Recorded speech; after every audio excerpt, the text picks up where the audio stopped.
जानने का उत्साह होगा और 2 घंटे कुछ भगवान की चर्चा हम सभी लोग करेंगे। दूर दूर से समागत श्रद्धालु श्रोता बंधुओं, धर्मानुरागी सज्जनों, श्रद्धामयी माताओं, भगवान की मंगलमयी कृपा के फलस्वरूप हम सभी लोग श्री भागवत जी की कथा श्रवण कर रहे हैं। आज छठा दिन है। गंगा के तट पर प्रायोपवेशन करके विराजमान महाराज परीक्षित को श्री सुखदेव जी ने यह कथा श्रवण कराई। कल की कथा में आप सभी लोगों ने श्रवण किया कि भगवान ने इंद्र के अभिमान को नष्ट करने के लिए, इंद्र को शिक्षा देने के लिए इंद्र की पूजा बंद करा दी और गोवर्धन की पूजा कराई। अभिमान भगवान को अच्छा नहीं लगता है।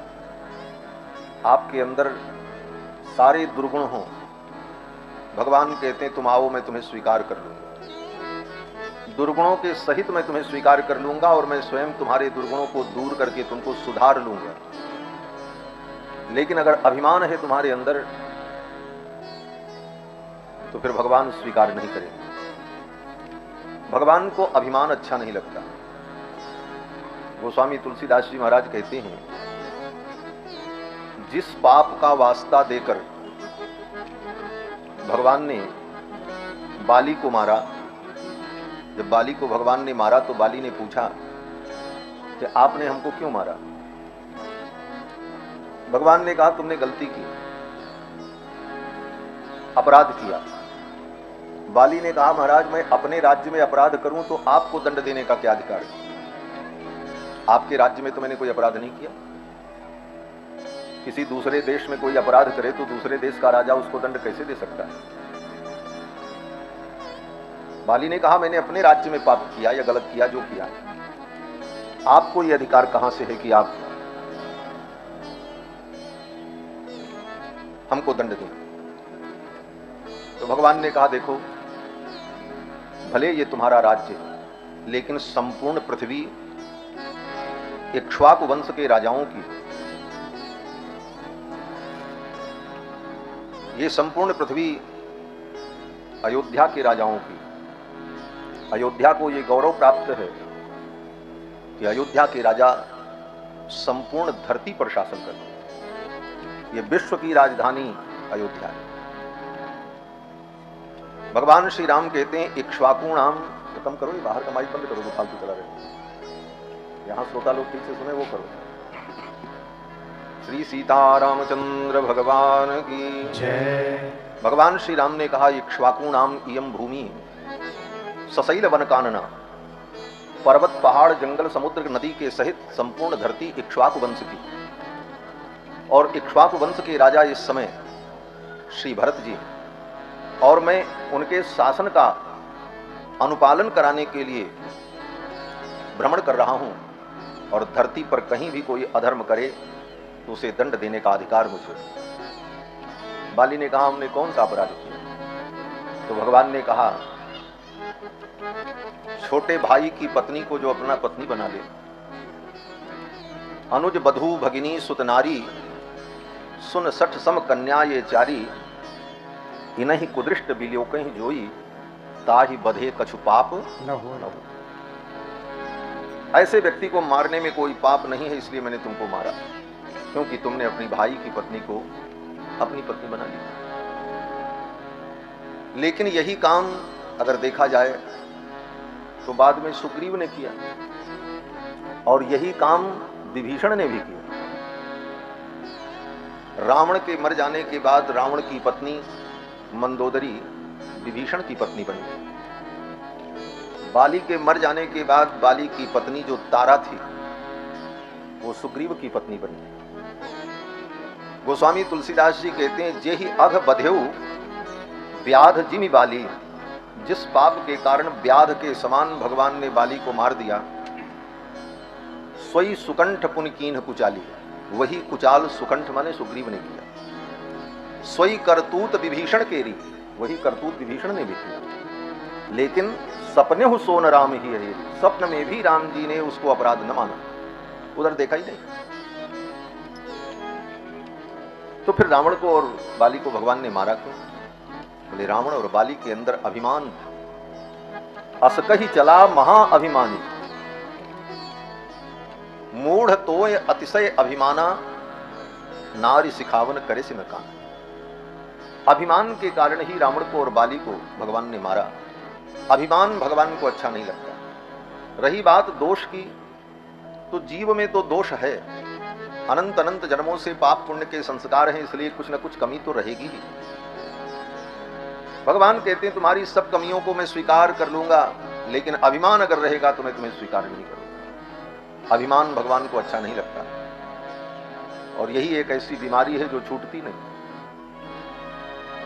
इतना अभिमान होता हमारे जैसा कौन है, कौन्योस्ति सदृशो मया, मेरे समान कौन है। ये अभिमान छूट जाए तो भगवान की कृपा के हम पात्र बन जाए। इंद्र को अभिमान था, भगवान ने अभिमान दूर करने के लिए लीला की। इंद्र का यज्ञ बंद करा दिया, गोवर्धन की पूजा कराई। इंद्र को जब पता चला कि ब्रजवासियों ने मेरी पूजा नहीं की, तो इंद्र को क्रोध आया। इंद्रस्तदात्मनः पूजां विज्ञाय विहितां नृप। इंद्र को जब पता चला कि मेरी पूजा नहीं हुई, तो गोपेभ्य कृष्णनाथेभ्यो नंदादिभ्यश्चुकोपसः, नंदादि गोपों के ऊपर इंद्र ने क्रोध किया। इन सब ने मेरी पूजा नहीं की, इनको दंड मिलेगा। सांवर्तक नाम की मेघमालाओं को बुलाया और इंद्र ने कहा जाओ ऐसी वर्षा करो, ऐसी वर्षा करो कि पूरा ब्रजमंडल डूब जाए, बह जाए, लोग मर जाएं। इन सब ने मेरी पूजा नहीं की। इंद्र की आज्ञा मान करके सांवर्तक नाम की मेघमालाएं आईं। देखते देखते बादल छा गए, घनघोर वर्षा प्रारंभ हो गई, और इतनी मोटी जलधारा आकाश से गिर रही थी कि छोटे बच्चों के सिर पर पड़े तो उनके सिर फूट जाएं। कमजोर व्यक्ति के शरीर पर पड़ जाए तो हड्डी चटक जाए, इतनी मोटी जलधारा आकाश से गिर रही, बड़े वेग से, क्योंकि वो प्रलय के बादल थे। प्रलय के समय में जो बादल बरसते हैं उनका नाम है सांवर्तक मेघ।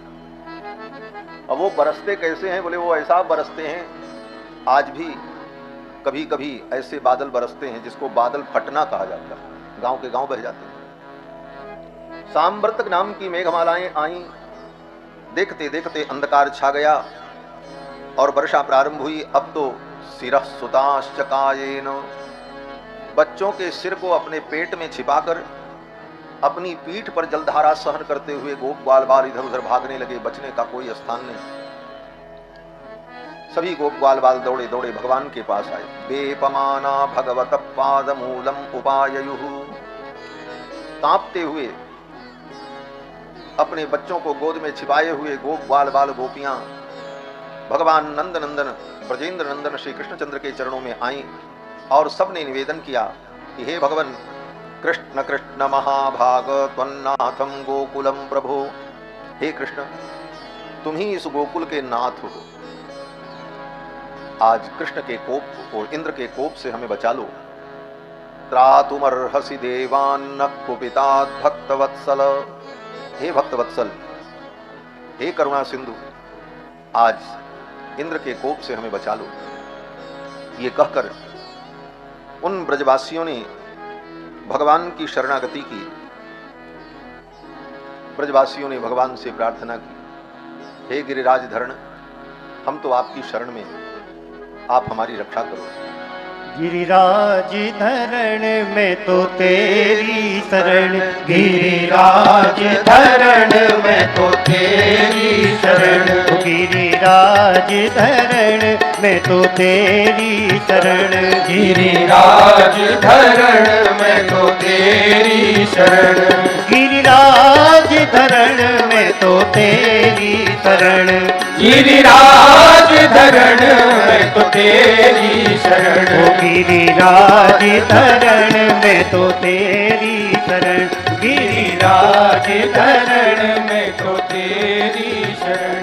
कर्मों पर ध्यान लगाओगे, कर्मों पर ध्यान लगाओगे, मेरे दोष न तुम गिन पाओगे, मेरे दोष न तुम गिन पाओगे। मैं जैसा भी हूँ तेरा हूँ, मैं जैसा भी हूँ तेरा हूँ, वैसा ही मुझे अपना लेना, वैसा ही मुझे अपना लेना।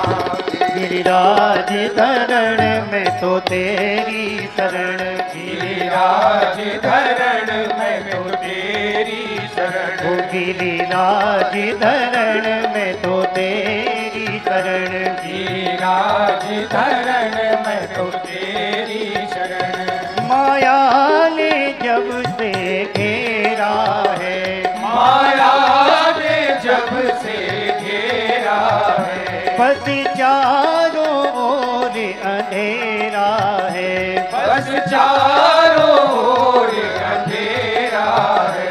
इस अंधियारे जीवन में प्रभु, इस अंधियारे जीवन में प्रभु, छोटा सा दीप जला देना, छोटा सा दीप जला देना।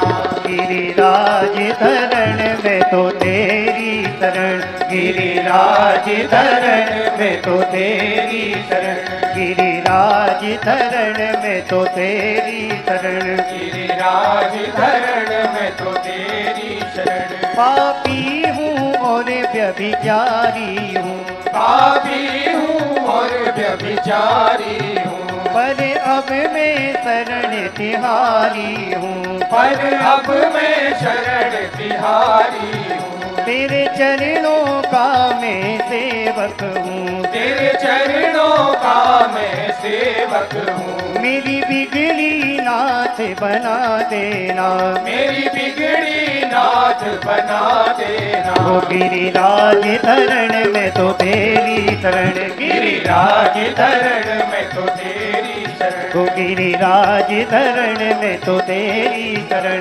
गिरिराज धरण में तो तेरी शरण, गिरिराज धरण में तो तेरी शरण, गिरिराज धरण में तो तेरी शरण, ओ गिरिराज धरण में तो तेरी शरण, गिरिराज धरण में तो तेरी शरण, ओ गिरिराज धरण में तो तेरी शरण, गिरिराज धरण में तो तेरी शरण, गिरिराज धरण में तो तेरी शरण, गिरिराज धरण में तो तेरी शरण, ओ गिरिराज धरण में तो तेरी शरण, गिरिराज धरण में तो तेरी शरण, गिरिराज धरण में तो तेरी शरण, गिरिराज धरण में तो तेरी शरण, गिरिराज धरण में तो तेरी शरण, गिरिराज धरण में तो तेरी शरण।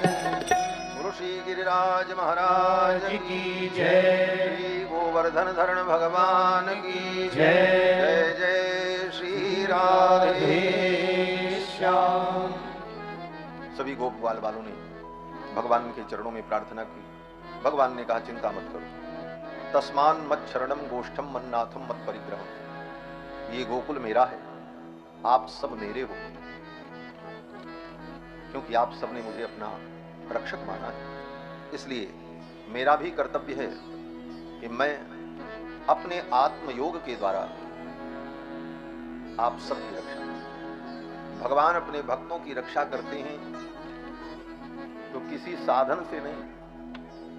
हम आप किसी की सहायता करते हैं तो उसमें साधन की जरूरत पड़ती है। कोई बीमार है, चलो अस्पताल पहुंचा दें, तो गाड़ी साधन से पहुंचाएंगे। किसी को भूख लगी है तो उसे अन्न खिला करके उसे हम उसकी क्षुधा की निवृत्ति करेंगे। लेकिन भगवान किसी पर भी कृपा करते हैं तो उनको किसी साधन की जरूरत नहीं पड़ती, उनका आत्मयोग ही पर्याप्त होता है।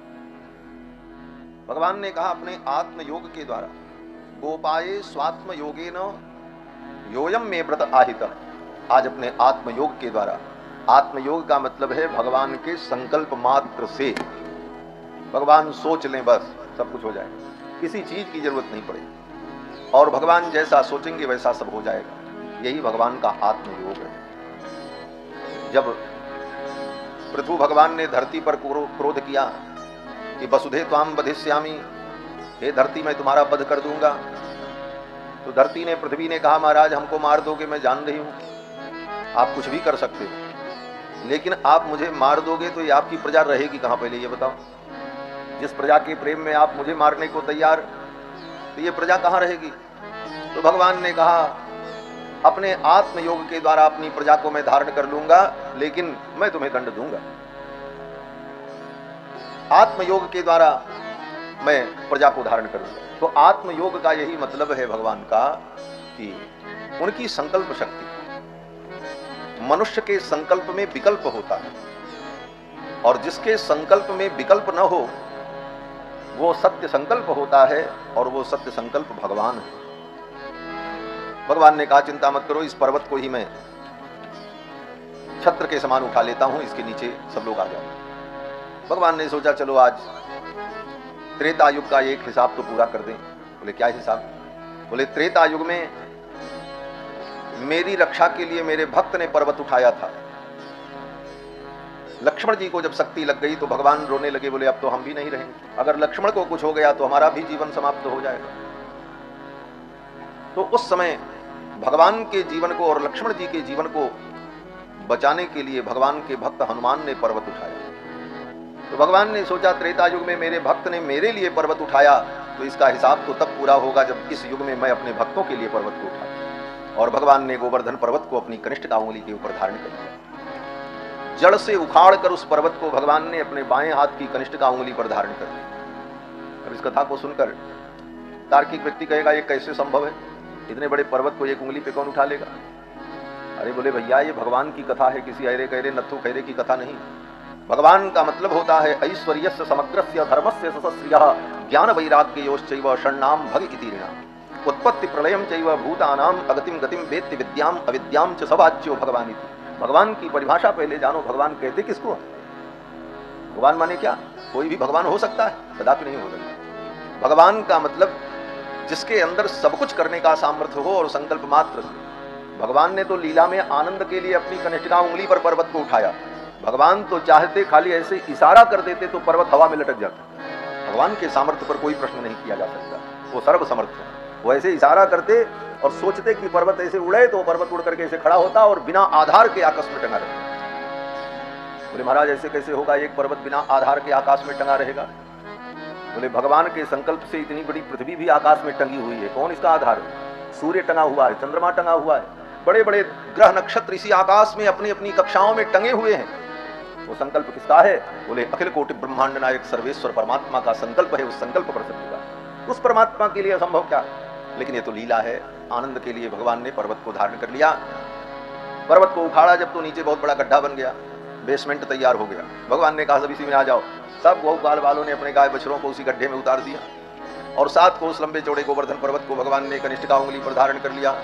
मैया यशोदा ने देखा, मैया ने कहा अरे इतने बड़े पर्वत को मेरे लाला ने अपनी कनिष्ठिका उंगली पर धारण कर रखा है, इस पर्वत के भार से कहीं मेरे लाला की कलाई मुरक गई तो क्या होगा? अरे भैया, अरे सखाओं, सबरे मिल करके मेरे लाला का सहयोग करो।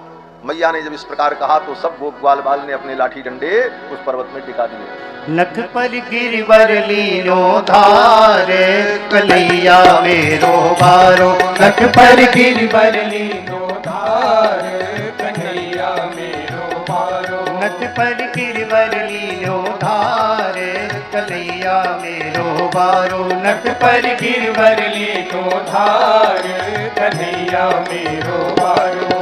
कन्हैया मेरो बारो, कन्हैया मेरो बारो। कन्हैया मेरो बारो, कन्हैया मेरो बारो। नख पर गिरवर लीनो धार कन्हैया मेरो बारो। नख पर गिरवर लीनो धार कन्हैया मेरो बारो। यो कहे यशोदा मैया लिख जोर लगाओ मेरे भैया। यो कहे यशोदा मैया लिख जोर लगाओ मेरे भैया। हो गिरिवर में, हो गिरिवर में, हो गिरिवर में बोझ अपार कन्हैया मेरो बारो। गिरिवर में बोझ अपार कन्हैया मेरो बारो। नख पर गिरवर लीनो धार कन्हैया मेरो बारो। नख पर गिरवर लीनो धार कन्हैया मेरो बारो। लाला की नरम कन्हैया कहीं मूर्ख न जाए अपनी भैया। लाला की नरम कलैया कहीं मूर्ख न जाए कि भैया। लाला की नरम कलैया कहीं मूर्ख न जाए अपनी भैया। लाला की नरम कलैया कहीं मूर्ख न जाए कि भैया। कैसे खेले इकलो भारे कन्हैया मेरो बारो। कैसे खेले इकलो भारे कन्हैया मेरो बारो। लख पर गिरवर लीलो धारे कन्हैया मेरो बारो। लख पर गिरवर लीनो धार कन्हैया मेरो बारो। जब कोप इंद्र ने कीनो रज गोवर्धन तर लीनो। जब कोप इंद्र ने कीनो रज गोवर्धन कर लीनो। जब कोप इंद्र ने कीनो रज गोवर्धन कर लीनो। जब कोप इंद्र ने कीनो रज गोवर्धन कर लीनो। बादल बरस बरस गए हारे कन्हैया मेरो बारो। बादल बरस बरस गए हारे कन्हैया मेरो बारो। लख पर गिरवर लीनो धारे कन्हैया मेरो बारो। लख पर गिरवर लीनो धार कन्हैया मेरो जय हो।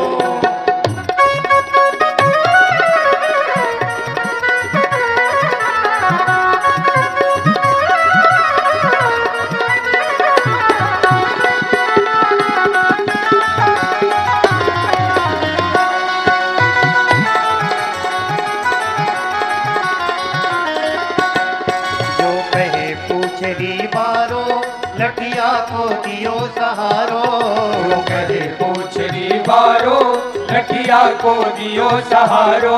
जो कहे पूछरी बारो लठिया को दियो सहारो।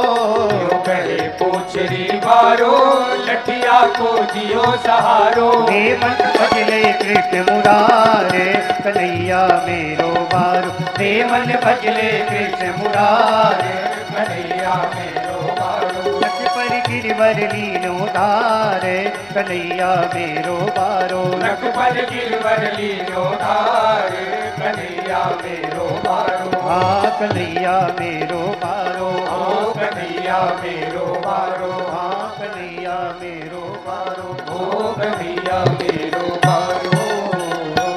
भगवान ने गोवर्धन पर्वत धारण किया। 7 दिन तक इंद्र ने वर्षा की और 7 दिन भगवान गोवर्धन पर्वत धारण किए खड़े रहे। सभी गोप ग्वाल बाल उनके आसपास। 7 दिन जब बीत गया, वर्षा बंद हुई।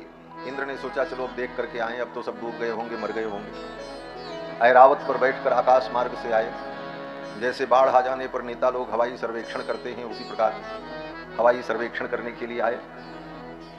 तो देखा क्या, बोले धूल उड़ रही हाथ, पानी का नाम निशान। वर्षा जब बंद हो गई तो भगवान ने पर्वत को यथास्थान वैसे ही रख दिया। इंद्र को सब कुछ पता चला, इंद्र का अभिमान नष्ट हुआ। इंद्र समझ गए ऐसी लीला तो भगवान ही कर सकते हैं। चरणों में आकर के इंद्र ने प्रार्थना की। उसी समय स्वर्ग से कामधेनु आई। कामधेनु के दुग्ध से इंद्र ने भगवान का अभिषेक किया और गोविंद नाम से भगवान को संबोधित किया। ये गोविंद नाम भगवान का सनातन नाम है, परंतु लीला में इंद्र के द्वारा यह संबोधन किया गया। इस लीला के बाद भगवान ने अपने पिता नंद बाबा को वरुण के पाश से मुक्त कराया। एक दिन एकादशी के दूसरे दिन द्वादशी को नंद बाबा जमुना में स्नान करने गए और समय का ठीक ठीक ज्ञान नहीं था। रात्रि के 2 बजे ही स्नान करने चले गए। उनको लगा कि सवेरा हो गया। रात्रि के 2 बजे आसुरी बेला होती। आसुरी बेला में नदी और तालाब में स्नान करने पर वरुण देवता के प्रति अपराध होता है और वो वरुण के सेवकों के द्वारा दंडित किया जाता है, असुरों के द्वारा, क्योंकि उस समय जल में वरुण के सेवक असुर विचरण करते हैं। इसीलिए बचपन में आपने सुना होगा कि रात्रि में नदी और तालाब में मत जाओ, क्यों, बोले वहां राक्षस और भूत प्रेत रहते, ये माताएं कहती थी। तो राक्षस भूत प्रेत क्यों रहते? हमारे अयोध्या में भी सब चर्चा करें, बोले रात में नदी में मत जाओ नहाने, क्यों, बोले वहां जो नदी में डूब करके मर करके प्रेत बन गए, सब पुड़वा वहीं बैठे रहते। तो ये सब कह करके डरवाया जाता था, इसीलिए कि रात्रि में कोई नदी में न जाए और वरुण के प्रति कोई अपराध न। लेकिन ये नियम सार्वकालिक होते हुए भी ग्रहण के समय में ये नियम लागू नहीं होता। अगर रात्रि में चंद्र ग्रहण हो, रात्रि के 2 बजे चंद्र ग्रहण लगे और रात्रि के 12 से लेकर 2-3 बजे के बीच में ग्रहण लगे और मोक्ष हो, तो उस समय नदी में जाकर के स्नान करे, तालाब में स्नान करे तो दोष नहीं होता। ग्रहण काल में ये नियम लागू नहीं होता, क्योंकि ग्रहण का नियम है, ग्रहण जब लगे तो जिस समय ग्रहण शुरू हो उस समय स्नान करना चाहिए। जब ग्रहण ठीक आधे पर पहुंच जाए तो फिर एक बार स्नान करना चाहिए, और जब ग्रहण समाप्त हो जाए, मोक्ष हो जाए, तो उस समय फिर स्नान करना। ग्रहण के समय में 3 बार स्नान करने का विधान है, वो भी घर में नहीं, किसी तालाब में, नदी में, सरोवर में। यहां तक लिखा है कि ग्रहण के दिन अगर तालाब न मिले, आपके आसपास तालाब भी न हो, तो अपने घर के पास में ही फावड़े से गड्ढा खोदकर उसी में 15-20 बाल्टी पानी पहले रख लो और उस समय उसी में एक बार नहा लो, फिर आकर के घर में स्नान। कितना महत्व बताया। इसलिए ग्रहण में तो किसी तीर्थ में ही स्नान करना।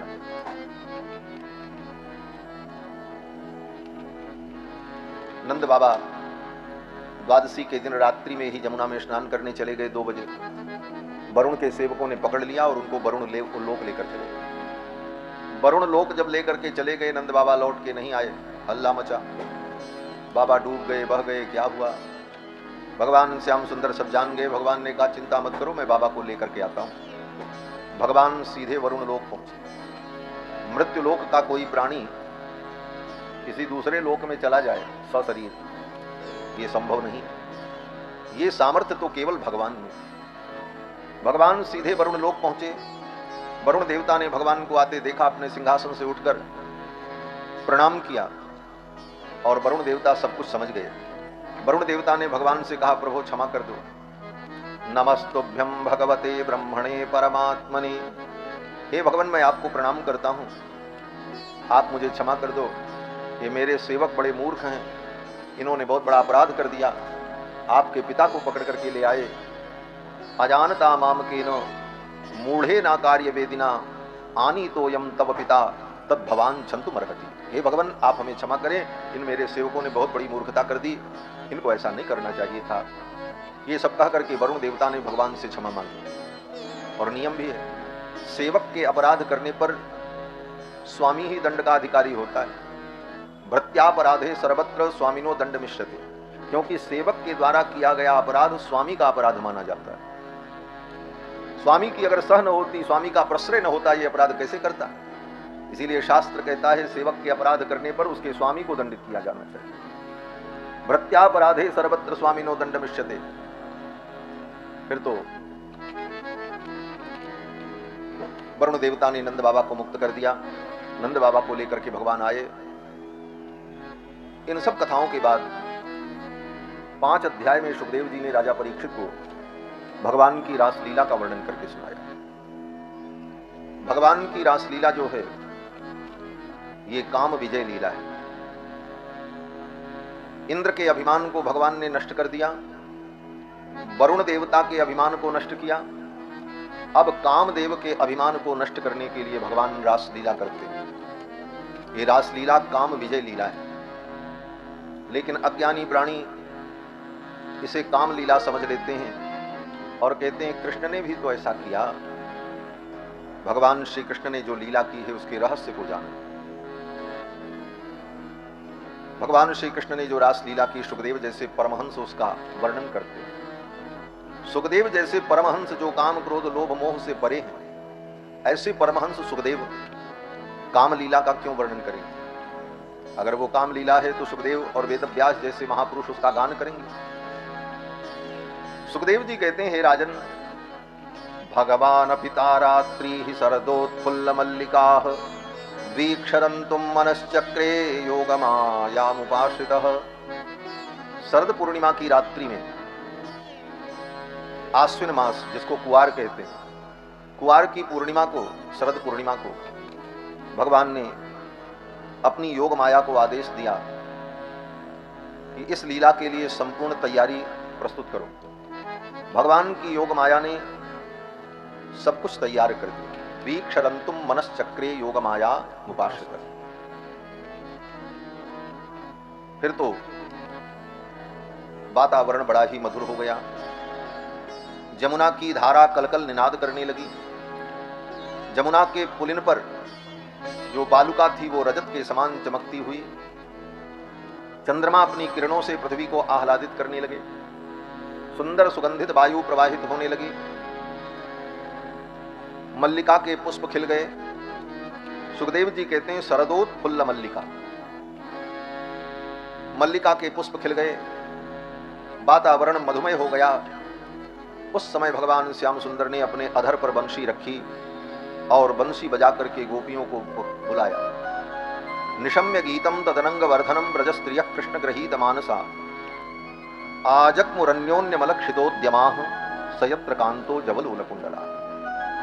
भगवान ने जब बंशी बजाई रात्रि के 12 बजे, उस बंशी की ध्वनि को सुनकर के गोपियां अपने अपने घर के कार्य को छोड़ करके दौड़ पड़ी। और कौन दौड़ी? बोले वही गोपियां दौड़ी जो कृष्ण को प्रियतम के रूप में चाहती। बाकी बोले बाकी ने सुना ही नहीं। बोले ऐसा कैसे होता? भगवान बंशी बजाएं तो सबको सुनाई पड़ेगा। कहते हैं यही तो भगवान की बंशी का चमत्कार है। जब भगवान चाहते हैं कि मेरी बंशी को सब सुने तो सब सुनते हैं, और नहीं चाहते तो भगवान जिसको चाहेंगे वही सुनेगा, दूसरा नहीं सुन सकता। अन्य दिनों में भगवान बंसी बजाते तो पशु पक्षी, गाय बछड़े, गोप ग्वाल बाल सब भगवान की बंसी सुनते, गोपियां भी सुनती।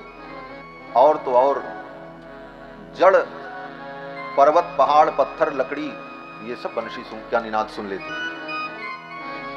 सूरदास जी कहते हैं जब हरि मुरली नाद प्रकाशी, जब भगवान मुरली बजाते तो सचर अचर चर भये जगत में। जो चर थे वो अचर हो जाते, जो अचर हैं वो चर हो जाते। पाहन जलज विकासी, पत्थर पर कमल खिल जाते। भगवान की वंशी का ऐसा चमत्कार। वंशी बजी तो गोपियां भगवान के वंशी की ध्वनि को सुनकर अपने अपने कार्य को छोड़ करके दौड़ पड़ती। बाजी उठ धाई, बाजी देखबे को द्वार धाई, बाजी अकुलाई सुनतान गिरधर की। बाजी न धरे धीर, बाजी न पहिरे चीर, बाजिन के उठी पीर बिरहा नल भर की। बाजी बाजी संग लगी डोले, बाजी करत किलोले, सुधि भूली घर भर की। बाजी कहें बाजी बाजी, बाजी कहें कहा बाजी, बाजी कहें बंसी बाजी सांवरे सुघर की। ये तो कृष्ण की बंसी बज रही है। भगवान की वंशी की ध्वनि को सुनकर के सखियां विह्वल हो जाती। एक सखी लोट गई, एक लोट पोट भई, बहुतन के दृगन से निकसी आयो आंसुरी। गोपियां अपने अपने घर के कार्य को छोड़ करके चल पड़ी। रास लीला में जब भगवान ने बंशी बजाई तो केवल गोपियों ने सुनी। और कौन सी गोपियों ने? बोले कृष्ण ग्रहीत मानसा।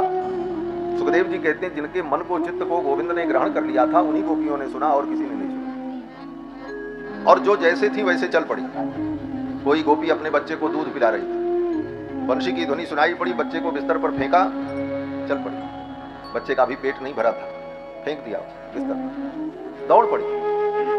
कोई गोपी गाय दूह रही थी, आधा दूध निकाला था, बंशी की ध्वनि सुनाई पड़ी, दोह पात्र को वहीं छोड़ दिया। जो दूध दुहा था वो भी गिर गया, और वहीं से उस बंशी को सुनकर दौड़ पड़ी। सुखदेव जी कहते हैं दुहंत्यो भी अयुक्ताश्चित दोहम हित्वा समुत्सुका। कोई गोपी दूध गर्म कर रही थी चूल्हे पर। पयोधिसृत्य संयाव मनुत्पास्य पराययुः। बंसी की ध्वनि सुनाई पड़ी, दूध को चूल्हे पे छोड़ दिया, जले चाहे नष्ट हो, चल पड़ी। कोई गोपी अपने बच्चे को दूध पिला रही थी, पाययन्तः शिशून् पयः, बच्चे को छोड़ दिया, चल पड़ी। कोई गोपी अपने घर में गोबर लीप रही थी। गांव में कच्चे घर में लोग रात में ही घर लीप देते हैं जिससे रात भर में सूख जाए, नहीं दिन में लीपेंगे तो लोगों का आना जाना होगा तो बिगड़ जाएगा। तो गोपी भी अपने घर के आंगन को लीप रही थी, रात्रि में हाथ में गोबर लगा था, बंसी की ध्वनि सुनाई पड़ी, उसी प्रकार वो चल पड़ी। सुखदेव जी कहते हैं लिम्प्यन्त्यः प्रमृत्यन्त्यः अन्यन्त्यस्ताश्चलोचने। कोई गोपी रात में सब काम से फुर्सत होकर अपने आंखों में काजल लगा रही थी। एक आंख में काजल लगा लिया, दूसरे आंख की एक पलक में लगाया था, तब तक बंशी की ध्वनि सुनाई पड़ गई। डेढ़ आंख में काजल लगा करके चल पड़ी, दौड़ पड़ी। अन्यन्त्यः काश्च लोचने व्यत्यस्त्र वस्त्राभरणाः काश्चित् कृष्णांतिकम ययुः। सुखदेव जी कहते हैं कोई गोपी कपड़ा उपड़ा पहन रही थी, बंशी की ध्वनि सुनाई पड़ी, जैसे तैसे लपेटा और दौड़ पड़ी। लेकिन बड़ी विडंबना, कोई गोपी रास में जा नहीं पाई। ज्यों ही दौड़ी तो उसके परिवार के लोगों ने पकड़ लिया। रात के 12 बजे कोई स्त्री अपने घर से निकल करके अचानक चल पड़े तो स्वाभाविक है कि पुरुष पूछेगा कहां जा रही हो, क्या बात। गोपियों ने कहा जाने दो, मुझे मत रोको। परिवार के लोगों ने सोचा लगता है इसका दिमाग खराब हो गया, आधी रात में घर छोड़ करके जाना, और पूछने पर बताती भी नहीं। अभी तो इसको घर में बंद करो, कल किसी वैद्य को बुला करके इसका इलाज कराएंगे, लगता है इसे दौड़ा पड़ रहा। घर के पुरुषों ने उनको भीतर ले जाकर के बंद कर दिया।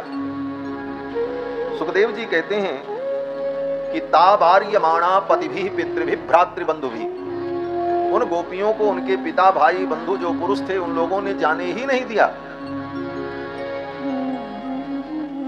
अंतर्गृह गदा काश्चित् गोप्यो लब्ध विनिर्गमा, उनको ले जाकर के घर के अंदर बंद कर दिया, बाहर से सीकड़ लगा दी। जब गोपियां नहीं जा पाई रास मंडल में, उनके परिजनों ने उनको बंद कर दिया। तो गोपियां भगवान के वियोग में दुखी होकर ताप का अनुभव करने लगी, दुख का अनुभव करने लगी, और उस दुख में, उस ताप में गोपियों के जन्म जन्म के जो पाप थे वो नष्ट हो गए। देखो, संसार में किसी के लिए तुम व्यग्र होकर दुखी होकर रो गाओ, किसी के वियोग में तुमको ताप हो, सांसारिक व्यक्ति के वियोग में, तो वह ताप तुम्हारे पाप को बढ़ाएगा। लेकिन वही वियोग अगर भगवान के लिए अनुभव किया जाए तो वह वियोग जन्म जन्म के पाप ताप संताप को नष्ट कर। गोपियां भगवान के वियोग में तप्त हृदयां हो गईं, और परिणाम बोले उनके जो पाप ताप थे सब नष्ट हो।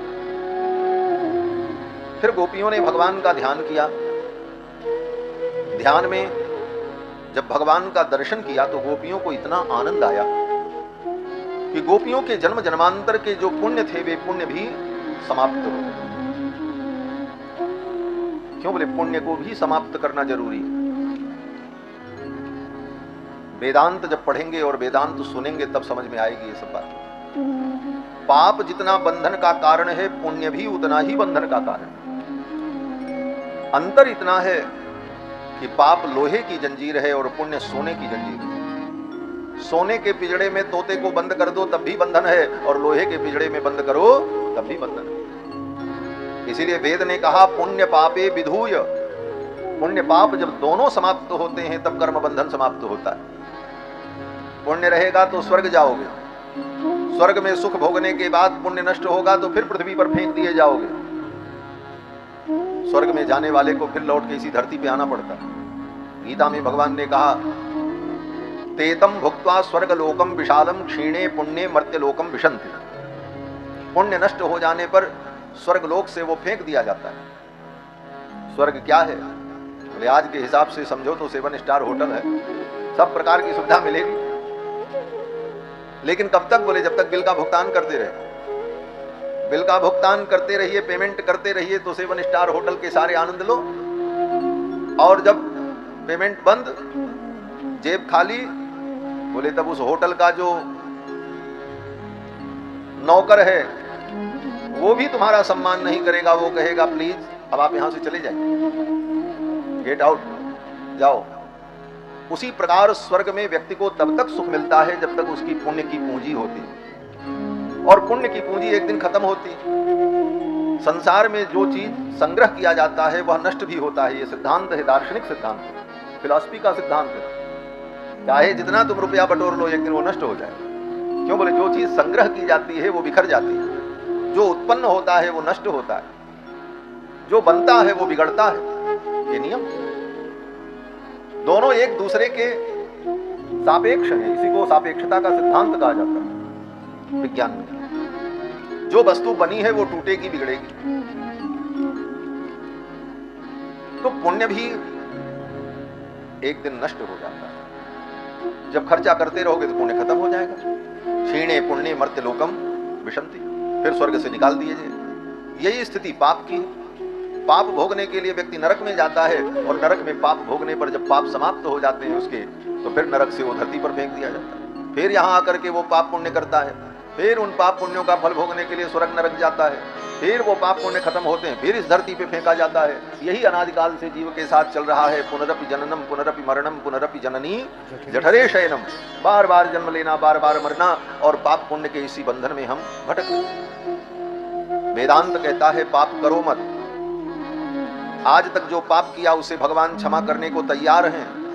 सन्मुख होई जीव मोहि जबहि जन्म कोटि अघनासहि तबहि। और पुण्य बोले तुम्हारे जो पुण्य है उसको भगवान की भक्ति करोगे तो भगवान तुम्हारे पुण्य को तुम्हारे खाते में से निकाल कर तुम्हारे परिजनों के अकाउंट में ट्रांसफर कर देंगे। और जो आज तुम पुण्य कर रहे हो ये निष्काम भाव से तुम करो, और ये पुण्य भी भगवान को समर्पित कर दो। इस प्रकार से पुण्य और पाप दोनों से जीव मुक्त होता है। पुण्य पापे विधूय, इसीलिए भक्ति सिद्धांत में कहा जाता है यज्ञ करो, दान करो, लेकिन उसके बदले में कोई कामना मत करो, नहीं तो वो तुम्हारे लिए बंधन हो जाएगा। आज तक जो हमने पुण्य किया, बोले भगवान उस पुण्य को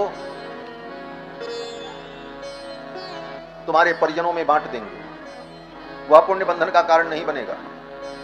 और पिछले पाप को भगवान नष्ट कर देंगे। शरणागति कर लेने के बाद, भगवान की भक्ति में लग जाने के बाद, अगर धोखे से भूल से कोई पाप हो भी गया तो भगवान कहते मैं उसको क्षमा कर दूंगा। बोले अगर जानबूझ के पाप हो गया, बोले तो इसी जीवन में उसका प्रायश्चित करा करके उसे भी समाप्त करवा दूंगा, और मरणोपरांत तुम्हें संसार बंधन से मुक्ति प्रदान कर दूंगा। ये भगवान की प्रतिज्ञा है।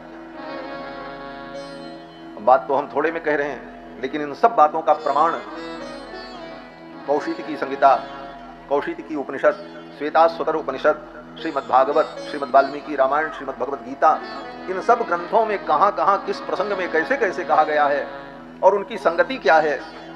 क्यों बोले ग्रंथस्य ग्रंथांतरे टीका, ये सनातन धर्म के जितने ग्रंथ हैं सब एक दूसरे से कनेक्ट हैं, सबकी कनेक्टिविटी है। किसी बात की शंका का समाधान दूसरे ग्रंथ में होता है। रामायण पढ़ते समय, वाल्मीकि रामायण पढ़ते समय संदेह हो तो उसका उत्तर भागवत में मिल जाता है, भागवत पढ़ते समय संदेह हो तो उसका उत्तर रामायण में मिलता है, रामचरितमानस पढ़ते समय संदेह हो तो उसका उत्तर रामायण गीता भागवत में मिल जाता है। कारण बोले सभी ग्रंथों का एक ही सिद्धांत है, मूल रूप से सारे ग्रंथ भगवान के चरणों में भक्ति करने का ही उपदेश करते हैं। इसलिए अलग अलग होते हुए भी सबका तात्पर्य एक ही है। इसीलिए कहा ग्रंथस्य ग्रंथांतरे टीका, एक ग्रंथ की दूसरे ग्रंथ में टीका व्याख्या समझी जाती है। तो शास्त्र में ये सब सारी बातें हैं, उन सब बातों को, उन प्रमाणों को यहाँ उपस्थित करने की कोई आवश्यकता नहीं है। आप इतना ही समझो कि पुण्य पाप दोनों जब समाप्त हो जाते हैं तब जीव का कर्म बंधन समाप्त होता है। गोपियों के कर्म बंधन समाप्त हो गए। कर्म बंधन समाप्त होने पर ही देह का बंधन समाप्त होता है, क्योंकि संसार में जितनी देह है, जितना शरीर है संसार में, ये कर्मों का ही परिणाम है। यद्यत शरीरम तत्तत् कर्मजन्यम, ये सिद्धांत। संसार में जितने शरीर हैं ये कर्म के परिणाम हैं। और कौन से कर्म बोले तुम्हारे पहले के पाप पुण्य कर्म। ये चाहे जितना दुनिया के बड़े बड़े बुद्धिजीवी, समाज सेवी चिल्ला लें कि सब बराबर हैं, सब समान हैं, कहाँ समान है? कोई पैदा हुआ तो बहुत सुंदर है, कोई बहुत कुरूप। कोई पैदा हुआ उसकी सारी इंद्रियां, सारे शरीर के अंग सुव्यवस्थित हैं, कोई जन्म से ही अंगहीन पैदा हुआ। ये शरीरों के भेद क्यों है संसार? उसी शरीर से कोई दुख भोग रहा है और वही मानव शरीर पा करके कोई खूब सुख भोग रहा है। ये सब अंतर दुनिया में क्यों? और इस अंतर को आज तक दुनिया के लोग मिटा क्यों नहीं पाए?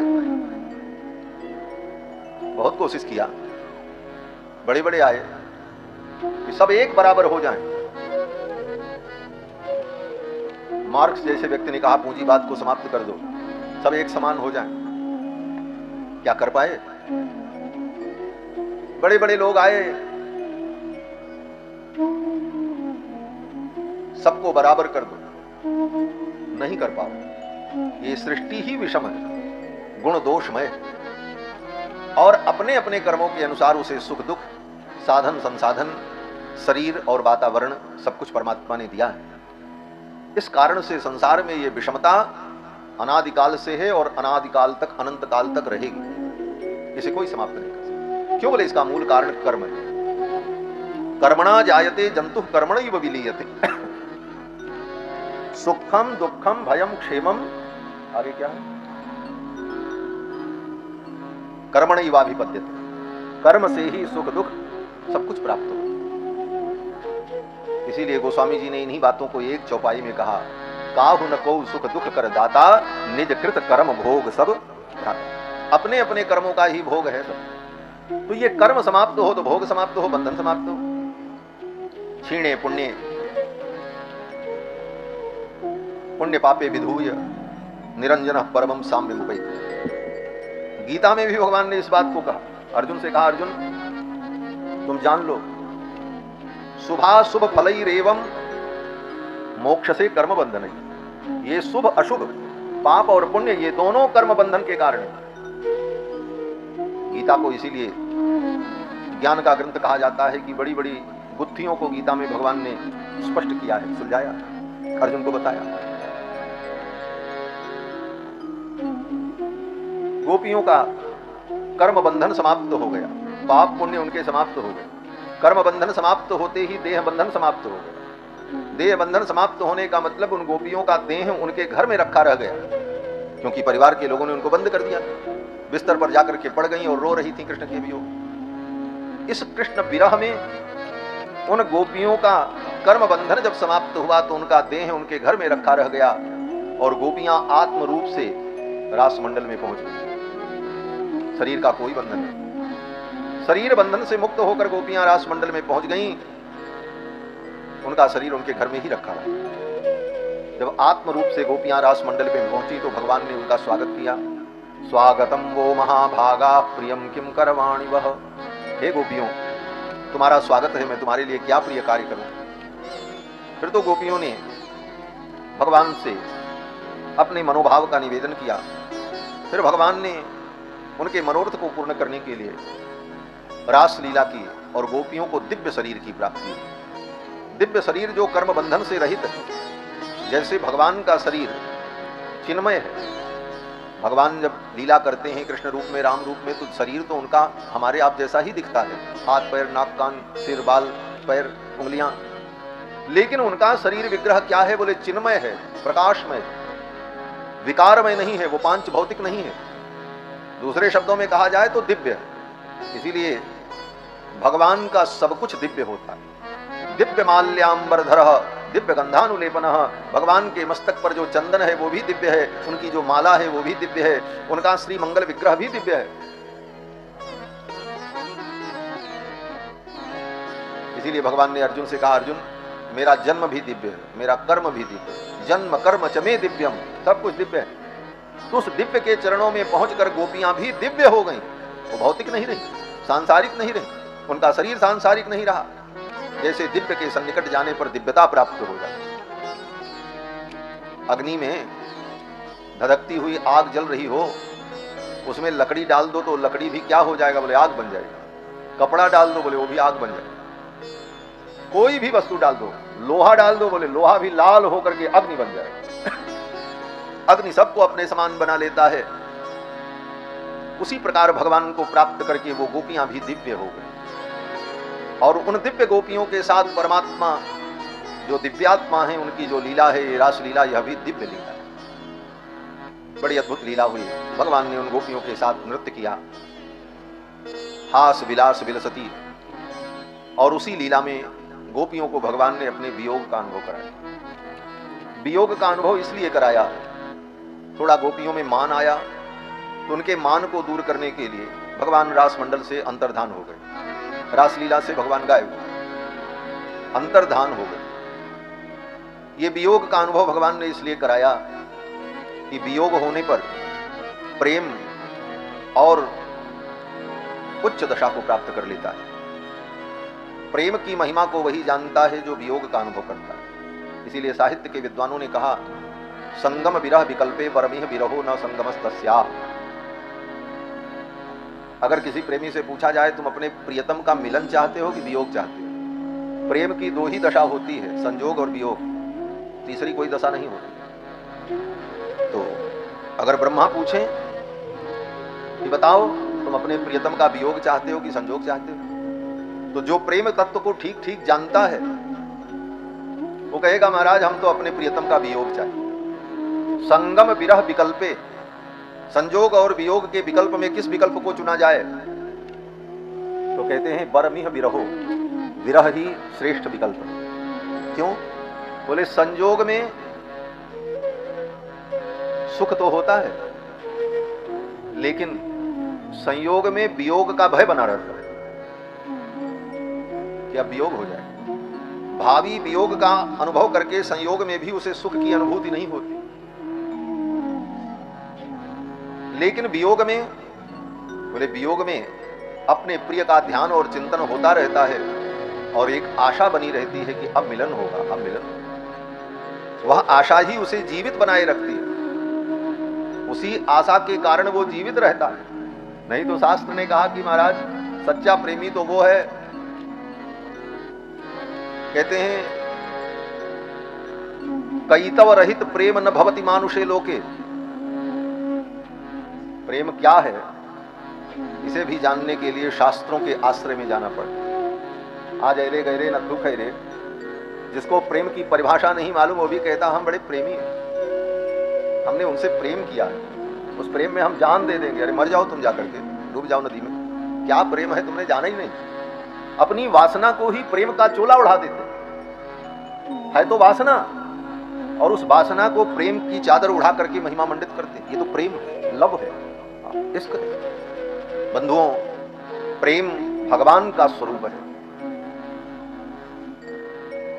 प्रेम सदा उस वस्तु से होता है, सच्चा प्रेम, जो वस्तु अस्थायी होती है।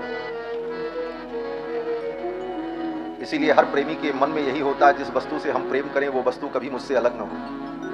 यही तो प्रेम का स्वरूप है। जिस वस्तु से हम प्रेम करें, जिस व्यक्ति से हम प्रेम करें, वो मुझसे कभी दूर न जाए, सदा मेरा रहे। और ये दुनिया में संभव नहीं। इसलिए दुनिया में सच्चा प्रेम किसी का किसी से होता ही नहीं। निषिद्ध कर दिया शास्त्र ने, बोले सच्चा प्रेम दुनिया में किसी का किसी से नहीं होता। अरे बोले महाराज क्या बोल रहे हैं? बोले बहुत सही बोल रहे हैं। इस संसार में सच्चा प्रेम किसी का किसी से होता ही नहीं। क्यों? बोले हर वस्तु छूट जाएगी, हर व्यक्ति छूट जाएगा। इसलिए इस संसार में जो प्रेम है वह कामना वासना मूलक होते हुए स्वार्थ मूलक होता है। कोई न कोई स्वार्थ रहता, बिना स्वार्थ के संसार में प्रेम नहीं होता, जिसको प्रेम कहते हैं, तथाकथित प्रेम। बोले महाराज पति पत्नी का प्रेम, बोले हम बोल देंगे तो आपको बुरा लग जाएगा, लेकिन शास्त्र की बात है। वेद ने कहा नवारे पत्यु। हमारे व्यास जी हंस रहे हैं, महाराज कह रहे हैं कि बोल देंगे बुरा लग जाएगा, उसके बाद वो बोल रहे हैं, बोलना तो पड़ेगा। वेद भगवान कहते हैं नवा अरे पत्यु कामाय पति प्रियो भवति। वेद ने कहा कि पति क्यों प्रिय है? तो वेद कहता है नवा अरे, अरे संसार के प्राणियों, नवारे पत्यु पति कामाय प्रियो भवति। वो पति इसलिए प्रिय नहीं होता कि वो पति है, तब वेद भगवान कहते हैं आत्मनस्तु कामाय पति प्रियो भवति। वो अपनी कामना के लिए प्रिय होता है। पति कमा करके ले आता है, उसका संरक्षण करता है, उसका पालन करता है, उसकी बात सुनता है, उसके दुख सुख को समझता है, इसलिए प्रिय लगता है। और पति एक पैसा न दे, न तुम्हारा दुख सुख पूछे, तो कई दिन वो पति अच्छा लगेगा? बताओ, लगेगा? और यही स्थिति पुरुष के साथ है। हाँ, आगे वेदों ने कहा नवा अरे जाया कामायई जाया प्रियो भवति। पत्नी इसलिए नहीं प्रिय होती कि वो पत्नी है, आत्मनस्तु कामाय जाया प्रिया भवति, अपनी कामना के लिए वो पत्नी प्रिय होती है। क्यों? बोले पत्नी समय से भोजन बना के दे देती, पत्नी तुम्हारा काम कर देती, तुम्हारी सेवा करती है, इसलिए वो अच्छी है। वो सेवा करना बंद कर दे, भोजन बनाना बंद कर दे, चुपचाप बिस्तर पर पड़ी रहे और तुमको ही ऑर्डर करे लाओ रोटी बना करके, तो कई दिन अच्छी लगेगी बताओ हमको? कई दिन तुम्हारा प्रेम रहेगा? ये वेद शास्त्र बहुत सच्ची बात है। वेद कहता है कि संसार स्वार्थ मूलक, इसलिए संसार में सच्चा प्रेम होता ही नहीं, स्वार्थ मूलक होता है। कैतव रहित प्रेम, स्वार्थ रहित प्रेम न भवति मानुषे लोके, इस मनुष्य लोक में हो ही नहीं सकता। यदि भवति चेत, शास्त्र कहता कि अगर हो जाए तो न भवति विप्रलंभ, उसका वियोग नहीं होता, फिर वो कभी अपनी प्रेमी से अलग नहीं होगा। और कहते हैं यदि भवत चेत वियोग, अगर वियोग हो जाए तो न जीवति, वो जिंदा ही नहीं रहेगा, मर जाए। इसलिए इस मृत्यु लोक में सच्चा प्रेम नहीं होता। तो वियोग, संयोग, ये दो प्रकार के जो प्रेम के पक्ष कहे गए हैं, इन सब विषयों का रस रासलीला में भरा है। भगवान ने अपने वियोग का कुछ देर के लिए अनुभव कराया गोपियों को। गोपियां रोने लगीं और भगवान को पुकारने लगीं। रो रो करके गोपियों ने एक गीत गाया, इसका नाम है गोपी गीत। भागवत में 19 श्लोकों में गोपियों ने गीत गाया, इसका नाम गोपी गीत। इसके पहले गोपियों ने एक गीत गाया था, उसका नाम था वेणु गीत। आगे गोपियों ने एक गीत फिर गाया है, भ्रमर गीत। और इसी प्रसंग में आगे रास पंचाध्यायी के बाद एक गीत गाया, उसका नाम जुगल गीत। भागवत में बहुत गीत है, भिक्षु गीत, ये सब भागवत के गीत हैं। इन एक एक गीतों की व्याख्या और इनके एक एक पदों की व्याख्या महाराज बड़े बड़े ग्रंथ भरे पड़े। आज भी विद्वान लोग उसका रसपान करते हैं, उसका अनुभव करते हैं। 19 श्लोकों में गोपियों ने जो भगवान से प्रार्थना की रो रो करके, हे श्याम सुंदर कहाँ हो, आ जाओ। गोपियों के इस रुदन को देखकर भगवान प्रकट हो गए। रुरुदुः सुस्वरम राजन कृष्ण दर्शन लालसा। सुखदेव जी कहते हैं कृष्ण के दर्शन की लालसा से गोपियों ने जब रुदन किया तो भगवान उन गोपियों के मध्य में प्रकट हो गए। फिर तो गोपियां बड़ी प्रसन्न हुई और भगवान उन गोपियों के साथ पुनः रासलीला में प्रवृत्त हुए। फिर तो जितनी गोपियां थीं उतने ही कृष्ण भगवान के विग्रह प्रकट हो गए। एक गोपी एक कृष्ण, एक गोपी एक कृष्ण, कृत्वा तावन्तमात्मानं यावतिर गोपयोषिता। जितनी गोपियां थीं उतने ही कृष्ण हो गए। रेमे स भगवांस्ताभिर आत्मा रामोपि लीलया। आत्मा राम भगवान उन गोपियों के साथ लीला करने लगे। इस लीला का जब वर्णन किया सुखदेव जी ने तो राजा परीक्षित के मन में शंका हुई। राजा परीक्षित ने कहा भगवान तो धर्म के लिए अवतरित हुए और फिर उन्होंने ये दूसरों की स्त्रियों के साथ ताता थैया, हास विलास विलसती, ये नृत्य, ये भगवान ने क्यों किया? तो सुखदेव जी ने उत्तर दिया, राजन तुमने ध्यान से कथा नहीं सुनी। गोपियों का शरीर तो उनके घर में ही रखा रहा। आत्म रूप से गोपियां रास मंडल में गईं, इसीलिए किसी गोप ने कृष्ण की निंदा नहीं की। स्वान स्वान दारान स्व पार्श्व स्थितान मन्यमानाः कृष्णाय न असूयन। सुखदेव जी कहते हैं उनकी पत्नियां, उनके घर की बेटियां उनके घर में ही बिस्तर पर पड़ी थी। स्व पार्श्व स्थितान, अपने पास में उनको देखा, इसलिए कृष्णाय न असूयन, कृष्ण की किसी ने निंदा नहीं की। क्यों? बोले भगवान की यही अद्भुत माया थी। शरीर से कोई गोपी रास मंडल में गई ही नहीं, आत्म रूप से गोपियां रास मंडल में। ऐसी ये आध्यात्मिक लीला रास लीला है। इसके बाद कथा आती है कि भगवान ने सुदर्शन नाम के एक विद्याधर का उद्धार किया। सुदर्शन नाम का एक विद्याधर था, अंगिरा महर्षि के शाप से अजगर सर्प बन गया। शिवरात्रि के दिन सब लोग अंबिका वन में भगवान शंकर की पूजा कर रहे थे। वो अजगर सर्प आया और नंद बाबा को निगलने लगा। उसी समय भगवान ने उस अजगर सर्प को मार डाला। सुदर्शन नाम का वो विद्याधर अजगर बना था।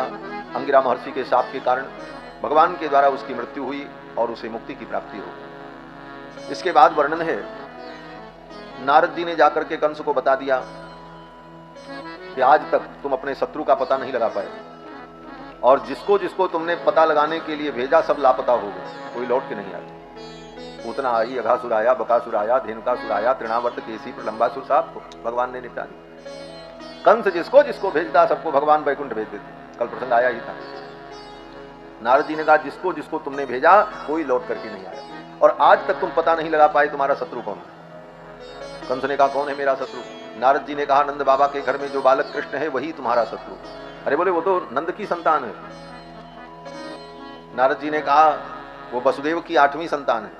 कंस ने कहा 8वीं संतान तो कन्या हुई थी, उसको हमने जमीन पर पटका, लेकिन वो आकाश में चली गई। नारद जी ने कहा तुम पागल हो।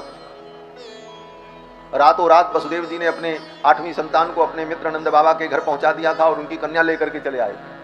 धिक्कार है तुम्हारे गुप्तचरों को और तुम्हारे कर्मचारियों को, तुम्हारे सिपाही सैनिकों को। ऐसे ही राज चलता है, फोकट में मारे जाओगे और कुछ नहीं कर पाओगे। अभी तक तो तुम्हारे आदमी मारे गए, अब तुम मारे जाओ। मानो नारद जी भविष्यवाणी कर रहे हो कि तुम्हारी भी मृत्यु नजदीक आ गई। लेकिन वो कंस तो असुर, उसने कहा नारद जी से गुरुदेव आप ही कोई उपाय बताओ। नारद जी ने कहा आप किसी को मत भेजो, अब कृष्ण को यहीं बुला लो, और यहां तुम्हारे बड़े बड़े वीर हैं, यहां पर कोई षड्यंत्र करके उनको मार देना। कौन सा षड्यंत्र?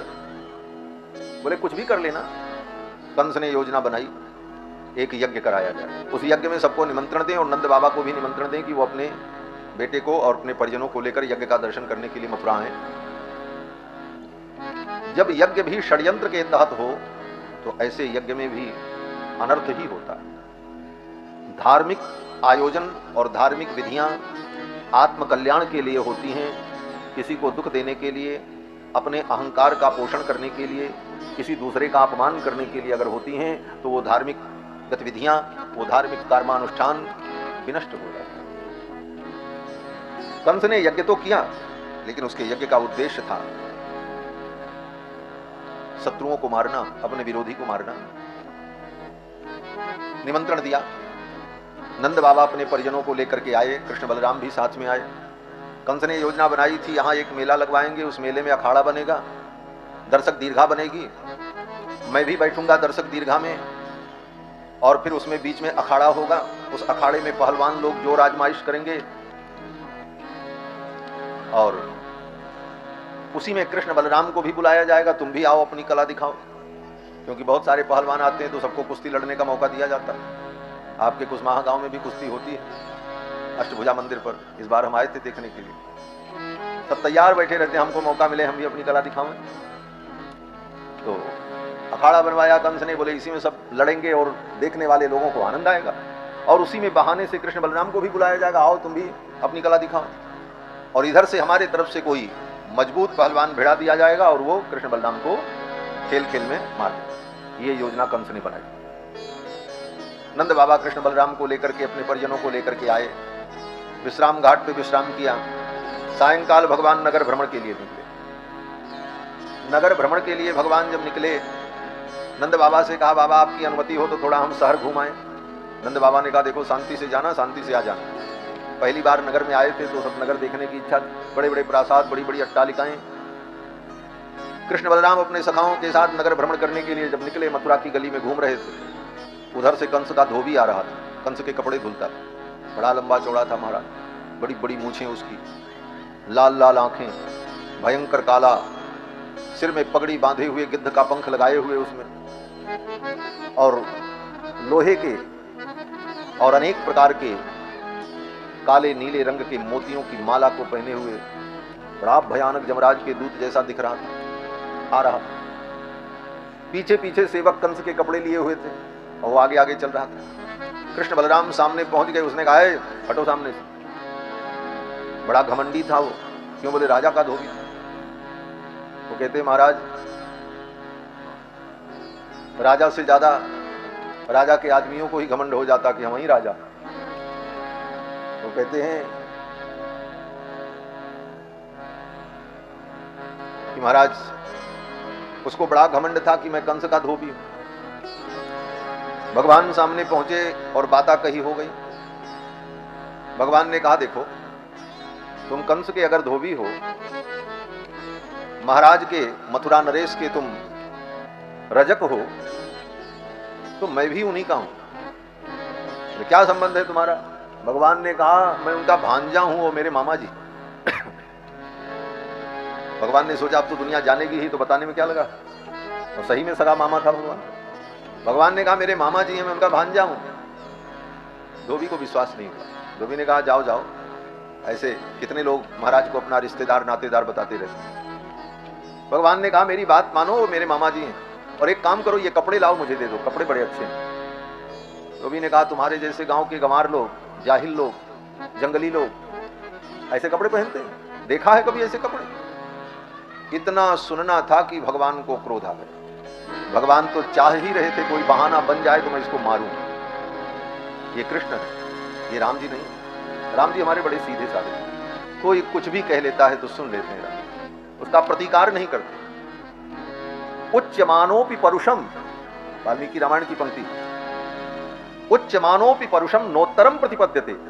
अगर राम जी को कोई परुष वचन, कठोर वचन भी कह दे तो राम जी उसका उत्तर नहीं देते, चुपचाप सुन लेते। हाँ ठीक, ये राम जी की सरलता है। परशुराम जी ने कितने कठोर वचन कहे राम जी को, क्या नहीं कहा परशुराम जी ने राम जी को, लेकिन इसके बाद भी राम जी ने परशुराम जी के चरणों में प्रणाम ही किया। और राम जी ने कहा महाराज विप्रवंश कर अस प्रभुताई, अभय होय जो तुम ही डेरा। ये राम जी की हमारे सरलता और सहजता है। लेकिन राम जी ने सोचा इतनी सरलता और सहजता के कारण ही मुझे 14 वर्ष वन में भटकना पड़ा, अपनी शुद्ध विशुद्ध पवित्र पत्नी सीता का परित्याग करना पड़ा लोगों के कहने पर। इतने सारे दुख राम जी के लीला में आए और जीवन भर राम जी को रोना ही तो पड़ा। जितना राम जी रोए उतना कौन रोएगा इस धरती पर महाराज। 14 वर्ष वन में रोए, पिता के मरने का समाचार चित्रकूट में मिला वहां रोए, सीता जी का हरण हुआ तब रोए, लक्ष्मण को शक्ति लगी तब रोए, लौट करके आए तो सीता का वियोग हुआ तब रोए, फिर सीता जी जब लौट करके आईं और पृथ्वी में प्रवेश कर गईं तो राम जी फिर रोए, और फिर जब तक रहे राम जी रोते।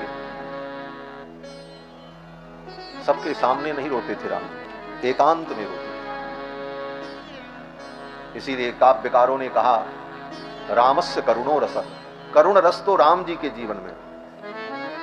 करुणा देखनी है तो राम जी के जीवन में देखो, इसीलिए राम जी करुणा निधान है।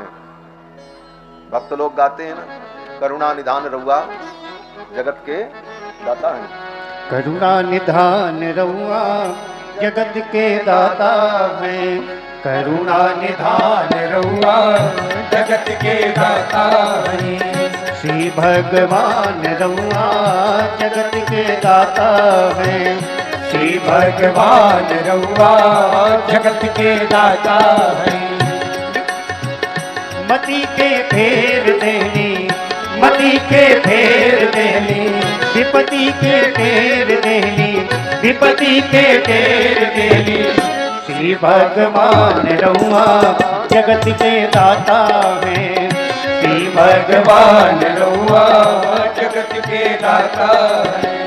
भक्ति विदुर घर गईनी, भक्ति विदुर घर गईनी, प्रेम से बिरवे खैनी, प्रेम से सगवे खैनी, प्रेम से सगवे खैनी, प्रेम से सगवे खैनी। छोड़ भगवान रउआ जगत के दाता है, छोड़ भगवान रउआ जगत के दाता है। करुणा निधान रउआ जगत के दाता है, करुणा निधान रउआ जगत के दाता है। ग्राह के मार देनी, ग्राह के मार देनी, गज के उबार देनी, गज के उबार लेनी। केवा समान रउआ जगत के दाता है, सेवा समान रउआ जगत के दाता है।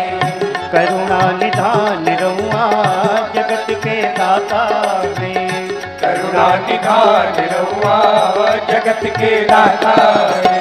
मैया सबरी घर गईनी, मैया सबरी घर गईनी, प्रेम से बिरवे खैनी, प्रेम से बिरवे खैनी, प्रेम से बिरवे खैनी, प्रेम से बिरवे खैनी। कई के बखान रहुआ जगत के दाता है। कई के बखान रहुआ जगत के दाता है। करुणा निधान रहुआ जगत के दाता है। करुणा निधान रहुआ जगत के दाता है। भगवान श्री राम के जीवन में करुण रस प्रधान रस, इसीलिए रामायण काव्य को करुण रस प्रधान काव्य माना जाता है। रामायण में आदि से अंत तक करुणा ही करुणा भरी, और ये पद जो है करुणा निधान रहुआ जगत के दाता हैं, इसके लेखक गायत्री ठाकुर हमारे बड़े प्रेमी थे। अब तो नहीं रहे, शरीर छूट गया। जब भी मैं उनके यहां जाता था तो मैं कहता था आप अपने मुख से सुनाओ, तो अपने हाथ से मजीरा बजा के वहां के गाने, बिना हारमोनियम तबला के, खाली मजीरा बजा करके इसको, इस पद को। बड़े प्रेमी थे, और चलते चलते उनके द्वारा, गायत्री ठाकुर के द्वारा पद की रचना होती थी, और बड़े सरल, बड़े सहज, ज्यादा करके कलकत्ता में रहते थे। तो इस भजन की अंतिम पंक्ति में वो कहते हैं, गावेले दास गायत्री, गावेले दास गायत्री, खींच के तीन को चिचरी, खींच के तीन को चिचरी, खींच के तीन को चिचरी, खींच के तीन को चिचरी। कैले बुद्धिमान रहुआ जगत के दाता है। कैले बुद्धिमान रहुआ जगत के दाता है। करुणा निधान रहुआ जगत के दाता है। करुणा निधान रहुआ जगत के दाता है। जगत के दाता है। जगत के दाता है। देखो भैया, ये साधु शाही कथा है, कहां से बात कहां पहुंच जाती है। कथा कृष्ण भगवान की हो रही थी और कहां पहुंच गए। साधु शाही कथा ऐसे ही होती है, क्योंकि हम लोग सधुकड़ी वाली कथा सुनाते हैं। क्यों कहते हैं, ज्यों केला की पात में पात पात में पात, और त्यों साधु की बात में बात बात में बात। एक के बाद दूसरी बात, तीसरी बात, उससे जुड़ी हुई बात, कितनी बात, लेकिन सब बात महत्वपूर्ण है, कहीं लीक से हटकर नहीं। श्री रामावतार में भगवान बड़े सरल सहज, लेकिन कृष्ण भगवान बड़े टेढ़े हैं महाराज। कृष्ण जी को तो कभी आपने सीधा देखा ही नहीं हो। जहां देखो तो कृष्ण ऐसे ही रहते हैं। राम जी तो सीधे रहते हैं, कृष्ण को कहीं सीधा देखा हो तो हमको बताओ। और राम जी बोले, राम जी सदा सीधे रहते। भगवान कृष्ण टेढ़े हैं, इनका नाम भी टेढ़ा। कृष्ण लिखने में कलम को कितनी बार घुमानी पड़ती है, समझ लो। एक टकरी खींचो, गोला बनाओ, ऐसे करो, ऐसे करो, फिर ऐसे करो, ऐसे करो, तब जाकर के कृष्ण लिखो। और राम जी का नाम बोले सीधा सीधा राम। राम जी का नाम सीधा, राम जी का काम सीधा, राम जी सीधे। राम जी की लीला भी बड़ी सीधी सरल। हाँ, लेकिन एक विशेषता है राम जी में, बोले राम जी सीधे, उनका नाम सीधा, उनका काम सीधा, उनकी लीला सीधी। लेकिन राम जी के हाथ में जो है वो टेढ़ा है। वो कौन है? बोले वो धनुष है। राम जी सीधे, लेकिन जिसको पकड़े हैं वो कौन है? बोले टेढ़ा है। और कृष्ण भगवान बोले कृष्ण भगवान टेढ़े, उनका नाम टेढ़ा, उनका काम टेढ़ा, लेकिन कृष्ण के हाथ में जो बंसी है वो सीधी है। क्या मतलब हुआ? तो इसका मतलब हुआ, राम जी कहते हैं अगर तुम टेढ़े भी हो तो चिंता मत करो, टेढ़ों को तो मैं संभाल करके रखता हूं, सीधे तो कहीं भी रहेंगे तो उनका काम चल जाएगा, लेकिन टेढ़ों का गुजारा तो हमारे ही चरण में होगा। इसलिए राम जी टेढ़े धनुष को पकड़े रहते हैं और सीधे बाण को भेज देते, बोले तुम जाओ काम करके आओ। बाण को छोड़ते हैं लेकिन धनुष को नहीं छोड़ते। क्यों? बोले भगवान जानते हैं ये टेढ़ा व्यक्ति जब कहीं भी जाएगा तो इसका गुजारा नहीं, टेढ़े को तो यहीं चरण में पड़े रहेंगे। राम जी इतने उदार हैं कि टेढ़ों को भी अपने आश्रय में रखते हैं और सीधों को भेज देते, बोले जाओ तुम काम करो। और कृष्ण भगवान बोले, कृष्ण भगवान कहते हैं तुम कितने भी बड़े टेढ़े क्यों न हो, तुमको तो मैं सीधा बना करके ही छोड़ूंगा। ठाकुर अपनी शरण में आने पर बड़े बड़े टेढ़ों को सीधा बना देते। और राम जी कहते हैं अरे तुम टेढ़े भी रहो लेकिन हम तुमको अपने पास रखेंगे। ये अंतर है राम जी में कृष्ण, हैं एक ही तत्व, लेकिन दोनों की भावना और भक्तों का चिंतन भिन्न भिन्न है। तो राम जी तो सीधे साधे, लेकिन कृष्ण भगवान बोले तो लड़ाई खोजते चलते। उस धोबी से हो गई लड़ाई। जब बोला कि जाओ जाओ, तुम्हारे जैसे लोग ऐसे कपड़े पहनते, इतने में ही तो भगवान ने उछल करके एक थप्पड़ मारी उसके कनपटे पर, उछल करके मारी। क्यों? बोले वो तो बड़ा लंबा चौड़ा था, कन्हैया 10 वर्ष के थे, ठाकुर जी का हाथ उसके कनपटे तक पहुंचे कैसे? वो लंबा चौड़ा हट्टा कट्टा उल्लू का पट्टा। भगवान ने उछल करके एक थप्पड़ मारी, तड़ाक से उसके कनपटे पर मस्तक धड़ से कट करके अलग हो गया। कई बार मर गया वो लोग। सेवक भाग गए, उन कपड़ों को भगवान ने ले लिया। कथा तो बड़ी मधुर है, विस्तार करें तो कथा का आनंद हो, लेकिन विस्तार करने का समय नहीं है, रुक्मिणी विवाह तक पहुंचना है। बस केवल हम कथाओं का स्मरण दिला दें। उसी समय मथुरा में एक दर्जी था, भगवान का भक्त, बड़ा प्रेमी था महाराज। वो आया दौड़ा दौड़ा, उसने कहा महाराज प्रभु थोड़ा समय मुझे दो, तो इन कपड़ों को मैं काट करके सिल करके आपके अनुकूल बना दूं। भगवान ने कहा ठीक। उस दर्जी के हाथ में ऐसी कला कि तुरंत उसने सी करके उन कपड़ों को कृष्ण बलराम और सखाओं के अनुकूल बना दिया। वो बड़े बड़े कपड़े थे, साइज के थे नहीं, लेकिन उस दर्जी ने उसे ठीक कर दिया। पहले से जो कपड़े पहने थे भगवान ने, उन्हीं के ऊपर उस कपड़े को पहन लिया। सखाओं ने भी वैसे ही पहन लिया। अब राजसी वस्त्र पहन करके गलियों में घूम रहे थे। आगे गए तो सुदामा नाम का एक माली भगवान का भक्त था। भगवान उसके द्वार पर पहुंचे, उसने भगवान को माला पहनाई। ये सुदामा दूसरे हैं, द्वारिका वाले सुदामा दूसरे हैं। ये मथुरा में रहते थे और पुष्प का व्यापार करते थे, भगवान के भक्त थे। ततः सुदामनो भवनम मालाकारस्य जगमतु। मालाकार सुदामा के भवन में भगवान गए, सुदामा ने माला पहनी। वहां से भगवान आगे बढ़े तो कुब्जा मिल गई, कुबड़ी। देखो रामावतार में भी एक कुबड़ी थी, मंथरा। कृष्णावतार की लीला में भी एक कुबड़ी है, इसका नाम है कुब्जा सैरंध्री। ये कंस की दासी थी, कंस के लिए चंदन घिसती थी और चंदन घिस करके कटोरियों में सजाकर थाली में रखकर कुबड़ निकला हुआ था, ऐसे मटकती मटकती लेके जा रही थी। तब तक भगवान उधर से आ गए। श्याम सुंदर अपने सखाओं के साथ आए और रास्ते में ही चौराहे पर भेंट हो गई। तो चौराहे पर भेंट हुई तो भगवान ने देखा और मुस्कुराते हुए कहा, अरे सखी सुंदरी, ये चंदन लेकर तू कहां जा रही है? सुंदरी कहते ही तो कुब्जा के शरीर में मानो आग लग गई। वो 3 जगह से टेढ़ी कुबड़ी, उसको कोई देखता भी नहीं। सुंदरी कौन कहेगा, उधर तो कोई मुंह भी नहीं करता, तो बेचारी दासी। भगवान ने इतने प्रेम से मुस्कुरा करके कहा, अरे सुंदरी। उसने कहा, श्याम सुंदर, मेरी जैसी कुरूप स्त्री को, कुरूपा को सुंदरी कह करके मेरा उपहास कर रहे हो, मेरी मजाक उड़ा रहे हो। भगवान ने कहा, अरे सखी, तेरे हृदय की सुंदरता को देख करके मैंने तुझे सुंदरी कहा। ये शरीर की सुंदरता कोई सुंदरता होती है? जो हृदय से सुंदर होता है वही वस्तुतः सुंदर होता है। तेरे हृदय की सुंदरता को देख करके मैंने सुंदरी कहा। कुब्जा तो प्रसन्न हो गई। भगवान ने कहा, सखी ये चंदन मुझे देगी? कुब्जा ने सोचा, लाओ इनको चंदन दे ही दे। क्यों? बोले अभी तक देखा है कुब्जा ने। धोबी से कपड़ा मांगा, उसने देने से इनकार किया तो भगवान ने उसको वैकुंठ पहुंचा दिया। कुब्जा बड़ी बुद्धिमान थी महाराज। और ऐसे भी पुरुष की अपेक्षा स्त्रियां 4 गुना ज्यादा बुद्धिमान होती हैं। बुद्धिर चापि चतुर्गुणा, शास्त्र कहता है। 4 गुना ज्यादा बुद्धि होती। आप जहां तक सोच नहीं सकते वहां तक वो सोच सकती है। ये क्षमता है, परमात्मा प्रदत्त क्षमता है। उसने बुद्धि लगाया। धोबी ने कपड़े नहीं दिए तो इन्होंने उसको मार डाला। अगर मैं कहीं चंदन नहीं दूंगी तो कहीं हमारी भी यही दशा न हो। कोई बात नहीं, चंदन इनको दे देते हैं। कुब्जा ने कहा, महाराज ये तो चंदन आपके ही योग्य है। तो भगवान ने कहा, लाओ दे दो। कुब्जा ने कहा, महाराज ये चंदन तो मैं आपको दूंगी, लेकिन एक मेरी शर्त है। बोले क्या शर्त है? कुब्जा ने कहा कि इस चंदन के सहित इस चंदन वाली को भी आप स्वीकार कर लो। चंदन वारी सहित लेहु चंदन यदु नंदन। कुब्जा ने कहा, इस चंदन वारी को भी अपने चरणों की दासी बना लो।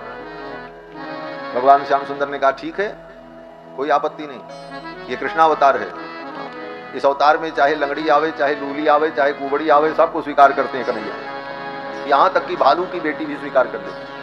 भगवान कृष्ण के 8 विवाह में एक विवाह जामवंत जी की बेटी से हुआ है, कृष्ण भगवान का, जिनका नाम जाम्बवती। वही जामवंत जी त्रेता युग वाले राम जी के सेवक, उनकी बेटी जाम्बवती से द्वापर युग में भगवान कृष्ण का विवाह हुआ।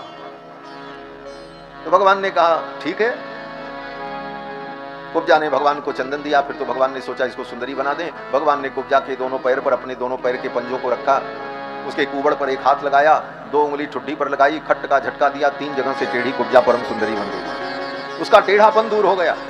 कन्हैया बड़े बड़े टेढ़ों को सीधा कर देते हैं, अभी अभी बात आई थी। कुब्जा के जीवन भर का जो टेढ़ापन था कन्हैया ने 2 मिनट में ठीक कर, 2 सेकंड में ठीक कर। कुब्जा नाचने लगी, बोले श्याम सुंदर चलो मेरे घर, मैं आपकी आरती उतारूंगी, चरण धोऊंगी। भगवान ने कहा अभी तू चली जा, बाद में मैं आऊंगा। कुब्जा को समझा करके भगवान ने विदा कर दिया। वहां से आगे चले, यज्ञ स्थल पर पहुंचे। वहां पर भगवान शंकर का धनुष रखा हुआ था। उस धनुष की कंस पूजा करता था।